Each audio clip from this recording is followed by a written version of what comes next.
Hi guys and welcome back to my channel. My name's Azza and today we're tuning the Honda Civic Type R, the 1997 Honda Civic Type R in C-Class. Now I've actually tuned it, as you can see there, most likely four-wheel drive, which is a bit different to the front-engined front-wheel drive car that it usually is. And if you look to the left you can see some more sort of power, less weight, etc. So let's just run through this car. So we're going to kick things off, guys, here with conversions. Now we do have the all-wheel drive system. It's the stock engine, forgot to mention that. So it's the stock engine, all-wheel drive, and the centrifugal supercharger installed. Just gives you that extra bit of grunt and power. I've opted for these. I just think these kind of look cooler, really. I've got this one, I'm not even going to attempt to say it, that street bumper there, the Zun, I think it's called, street rear wing. I've opted for, again, this street rear bumper, and then I've opted for the side skirts, charge speed. Now again, that's all personal preference to you. You can put the Forza kits on if you wish. It's just going to slow you down the straights. Tyres completely stock, width stock, and the rear is stock. I've opted for these tyres here, these alloys. I think the BBS RS turbo fans. I just think they look quite vibish, you know. You can put whatever wheels you want on, really. It doesn't really make that much of a difference. But this is the one that I've opted for anyway. Tyre size or rim size, they're both completely stock front and rear. Let's hop on to drivetrain. Drivetrain, we do have the 7-speed. It just gives it, because it's a slow car, and if you're using it off-road and things like that, they do usually have a lot longer ratios. This 7-speed gearbox just slows it, well, speeds up the ratios quite quickly. Like I say, I've hardly even tuned this car, to be fair, and it's quite poor for me, but yeah, just stick the driveline on. I haven't, because I kind of forgot, and I've put a race differential on. I don't know really what the difference is between a race and a sort of drift one, because they kind of do the same thing. I don't know, it's something that I need to look into anyway and figure out. Start brakes, we then have off-road spring and dampers. Again, like I say, lower classes, stick them on, it doesn't make too much of a difference. Front race anti-roll bars and rear race anti-roll bars. Stock chassis, it just weighs too much, and a stock weight reduction. I could probably put that on, to be fair, then maybe just increase the tyre size, but for what it's worth, it's not, there's no point. Engine, pretty much all stock, I think.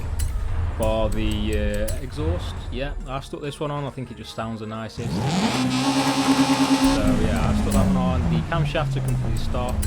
The valves, displacement, pistons, centrifugal supercharger, that's stock as well.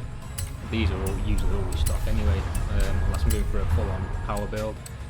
And yeah, so that's the setup that I've got for this car anyway. It works quite nicely, and I'm just going to hop into now. The custom tuning. So I've opted for a 27 psi front and 27.5 on the rear. Because there's so much weight over the front, what I want to do is I want to try and get that back end to be a bit slippy, shall we say, a bit more responsive, hence the higher psi. Ooh. Forward gears, well, drive or whatever you want to call it, I've got 4.2. That's all I changed. I didn't change any of these, left them stock. I just changed that. I have negative 1.9 camera on the front and negative 1.4 on the rear. It's not the optimum for off-road racing. 1.9 and negative 1.4, they're quite high in terms of off-roading, but because you're going to be using this car both on track as well, on road as well, this little jumping camber does help you when you're on the asphalt. Now toes 0.0, and then we have front caster of 5.4. Anti-roll bars are quite mediocre, to be fair. 29.6 on the front and 31.8 on the rear. 333.7 pounds on the front springs, and then 339.9 on the rear. And then I've opted for 6.7. If you feel like you're going through these water or little rivers and it's slowing down too much, just stick up to 7.2 front and rear. But I like that, it just opted nicely for me in my driving. Got a 12.0 front rebound stiffness, again just keeps that front end down so we can get that back end rotating round. 7.3 rear rebound, we want that back end, well, the back springs to decompress quicker. to get that weight back over the front so we can carry on turning. Bump stiffness 3.4 on the front and 2.7 on the rear. Aero's completely stock because it's not race, as is brakes, and the differential's got 100, 0. If you want, you can put this on 10, don't see the point. I've left it on 0. Rear 100, decel is 10, and then the balance is 65% because the closer you are to 50-50 off-road, the more sort of grip that you've got coming out of corners. So that's the car. I've been using that for the series.